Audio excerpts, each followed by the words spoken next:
स्वागत है, मैं हूं आपके साथ हैदर ज़ैदी। ये खबरों की शुरुआत करते हैं और आपको बताते हैं तीसरे चरण के चुनाव प्रचार का आज अंतिम दिन है। आज शाम 6 बजे के बाद प्रचार थम जाएगा।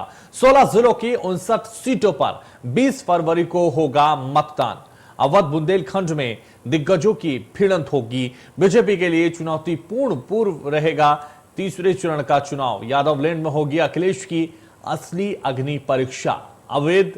आपको बता दें, अवध बुंदेलखंड में दिग्गजों की भिड़ंत होगी। बीजेपी के लिए चुनौती पूर्ण रहेगा ये तीसरे चरण के चुनाव प्रचार का आज अंतिम दिन है और सभी पार्टियों ने अपनी पूरी ताकत झोंक दी है। आज शाम 6 बजे प्रचार थम जाएगा तीसरे चरण के लिए और अवध बुंदेलखंड में दिग्गजों की भिड़ंत होगी। इस भिड़ंत में 16 जिलों की 59 सीटों पर 20 फरवरी को मतदान होगा। इस मतदान में आपको बता दें, आज थमेगा चुनाव प्रचार। तीसरे चरण के लिए चुनाव प्रचार थम जाएगा। आज शाम 6 बजे के बाद प्रचार थम जाएगा। तीसरे चरण के चुनाव प्रचार का आज अंतिम दिन है। आज शाम 6 बजे के बाद प्रचार थम जाएगा। 16 जिलों की 59 सीटों पर 20 फरवरी को होगा मतदान। 16 जिलों की 59 सीटों पर 20 फरवरी को मतदान होगा। बीजेपी के लिए चुनौतीपूर्ण रहेगा ये तीसरे चरण का चुनाव। तो वहीं यादवलैंड में अखिलेश यादव की भी अग्नि परीक्षा होगी।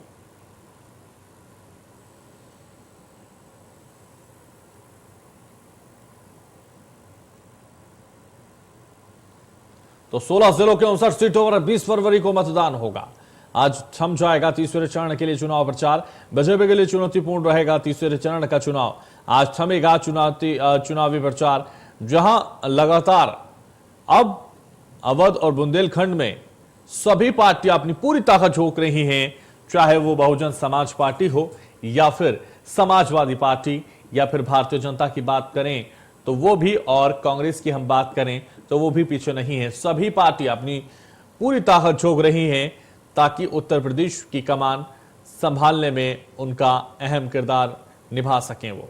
और लेकिन तीसरे चरण के चुनाव प्रचार का आज अंतिम दिन है। आज शाम 6 बजे के बाद प्रचार थम जाएगा। तो आज शाम 6 बजे के बाद प्रचार थम जाएगा।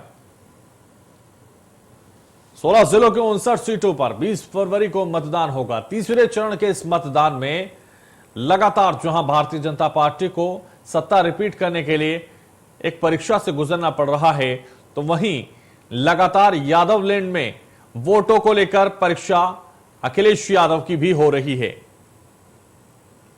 तो आज शाम 6 बजे प्रचार थम जाएगा।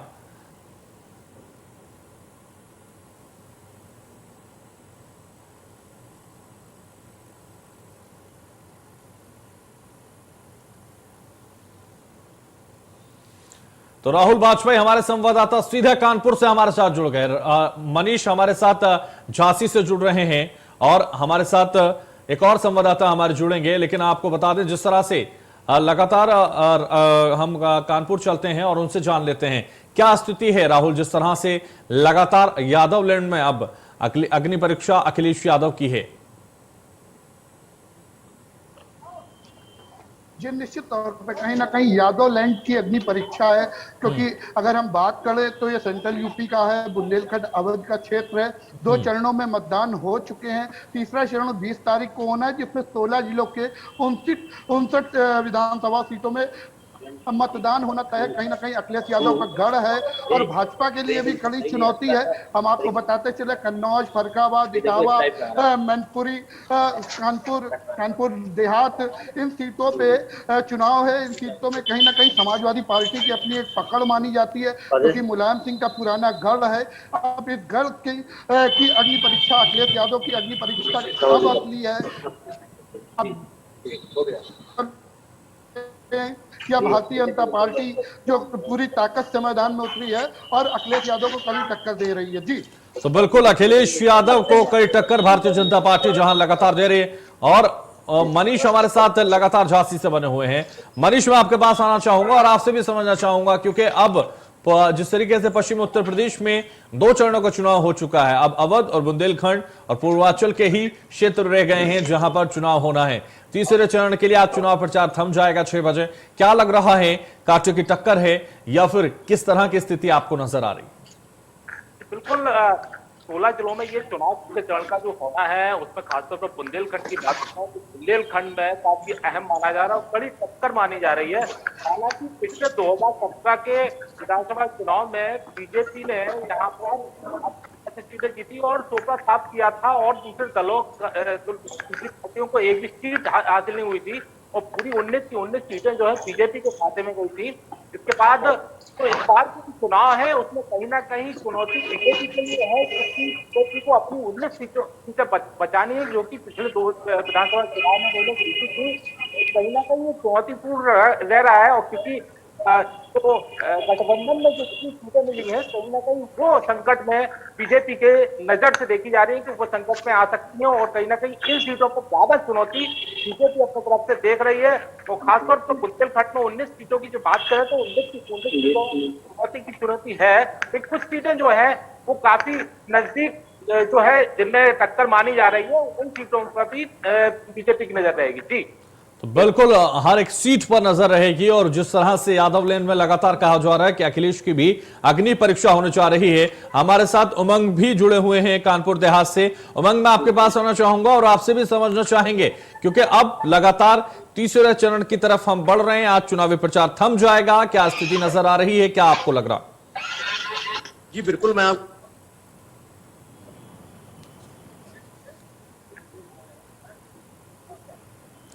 तो उमंग मेरी आवाज आप तक पहुंच पा रही है? आपकी आवाज हमें नहीं मिल पा रही है।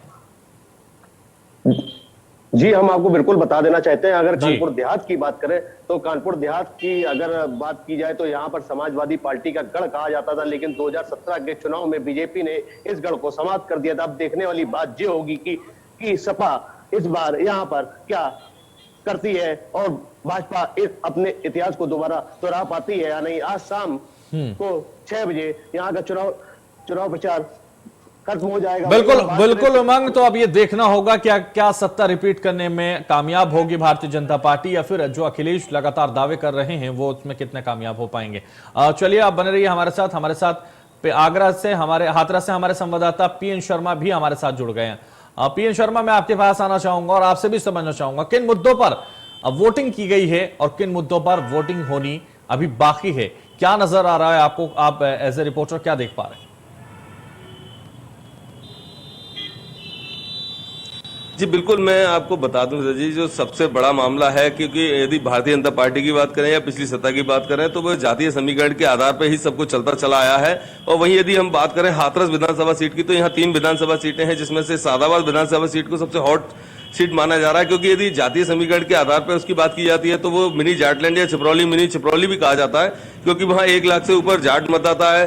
तो और एकलौता जाट जो प्रत्याशी है आरएलडी और सपा गठबंधन ने एक आरएलडी प्रत्याशी है प्रदीप चौधरी, उनको उतारा है, तो वो एक लगता है कि वो बन जाना चाहिए। लेकिन दूसरी तरफ वहीं 5 बार लगातार यहाँ हाथरस से विधायक रहे रामवीर उपाध्याय, जो ऊर्जा मंत्री भी रहे हैं, परिवहन मंत्री भी रहे, तो उनका एक ब्राह्मण कद्दावर चेहरा के नाम से, ब्राह्मण चेहरे के नाम से जाने जाते हैं, वो भी बसपा को छोड़ के भारतीय जनता पार्टी का दामन छाड़ के और भारतीय जनता पार्टी की तरफ से टिकट पे लड़ रहे हैं। तो ये कह नहीं सकते कि जातीय समीकरण के आधार पे ही सारा कुछ होगा, क्योंकि हिंदू धर्म का राजनीति कहीं ना कहीं जिनसे बात करते हैं तो वो यही एक जो बात आती है कि वो विकास या कोई अदर चीज नहीं होती है। यहाँ सब कोई चुनाव जो होता है वो जातीय समीकरण के आधार पर होता है। बिल्कुल, तो जातीय समीकरण पर चुनाव होता है और कहीं एक बिल्कुल झांसी से हमारे संवाददाता लगातार हमारे साथ बने हुए हैं। मनीष, मैं आपके पास आना चाहूंगा और आपसे एक बार फिर हम ये जानने की कोशिश करेंगे कि जिस तरीके से लगातार ये कहा जा रहा है कि जातीय समीकरण पर ये चुनाव हो रहा है, क्या लग रहा है आपको? जो 2017 की बात करें विधानसभा चुनाव की, तो उस समय 2017 जाति समीकरण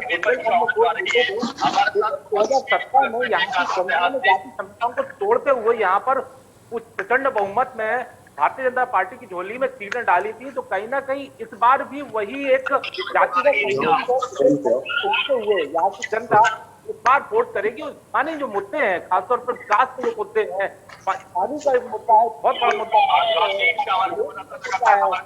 सिंचाई का मुद्दा है, किसानों का मुद्दा है, इन मुद्दों को लेकर यहाँ की जनता वोट कर रही। 2017 में वोट किया तो इस बार भी वोट करेगी। बिल्कुल, तो इस बार भी वोट करेगी, अब ये देखना होगा। चलिए, बहुत शुक्रिया मनीष हमारे साथ जुड़ने के लिए। राहुल वाजपेयी आपका भी, और हमारे साथ उमंग जुड़े आपका भी, और पीएन शर्मा आपका भी बहुत शुक्रिया।